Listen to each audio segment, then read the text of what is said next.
महिलाओं की ऐसी कौन सी चीजें हैं जिनको देख तुरंत पुरुष आकर्षित होते हैं? यदि आप पुरुष हैं, तब उसकी तरफ आकर्षित होना स्वाभाविक है। दोनों की रचना इस तरह की गई है। दोनों में भगवान ने सब कुछ अलग बनाया है, जिसके कारण उसकी हर चीज आपको उसकी तरफ सोचने के लिए मजबूर करती है।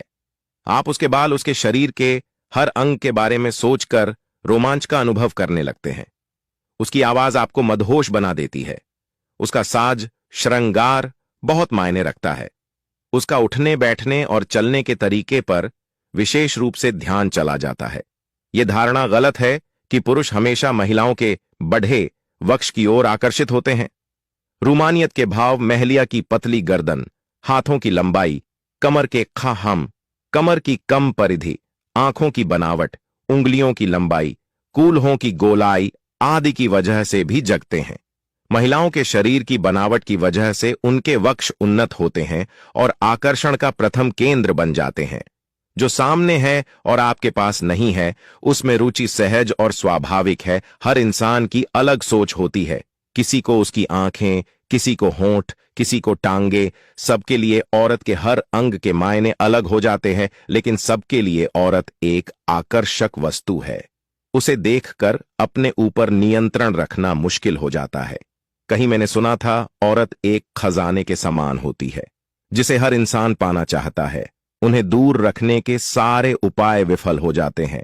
आप चीन जैसे देश में, जहां औरतों की कमी है, वहां लोग औरत को पाने के लिए दूसरे देश की औरत से भी शादी करने के लिए और पैसे देने के लिए तैयार हो जाते हैं। यह ऐसा आकर्षण है जिसके कारण हर सीमा टूट जाती है। एक स्त्री का सबसे कुरूप रूप होता है जब निर्वस्त्र होती है, क्योंकि तब कोई रहस्य नहीं रह जाता। दिमाग को कोई भी कल्पना करने की जरूरत नहीं रह जाती। वासना ही अपना काम करती हैं उस समय। थोड़ी देर बाद वो भी खत्म, फिर पछतावा के अतिरिक्त कुछ नहीं होता। ना ही कोई आकर्षण, न ही कोई सीक्रेट, न ही कुछ। और इसी पल को ओशो ने मोक्ष के लिए सर्वश्रेष्ठ बताया है। कुछ देखकर आकर्षित होना एक वहम मात्र है। ये सब आपको फंसाने के लिए प्रकृति की चाल है। उसे संतति चाहिए, खुद तो आगे बढ़ाने हेतु तो निरीह जीवों को ऐसे ही फंसाती है। हम दोष आंखों का या अंग प्रदर्शन को या किसी और बातों को दे लें, परंतु सत्य आपको इस चक्र में समझ आ ही जाता है। अब एक उदाहरण और लेते हैं।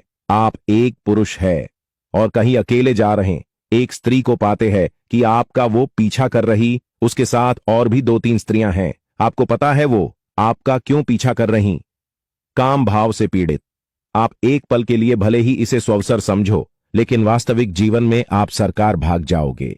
उस समय हर आकर्षण आपको भय का बोध ही कराएगा, क्योंकि ये आपके मस्तिष्क को खतरे का आभास देता है। जहां आपकी सत्ता नहीं, वहां डर है। शुरू से ही सभी मर्द स्त्री को देख करके आकर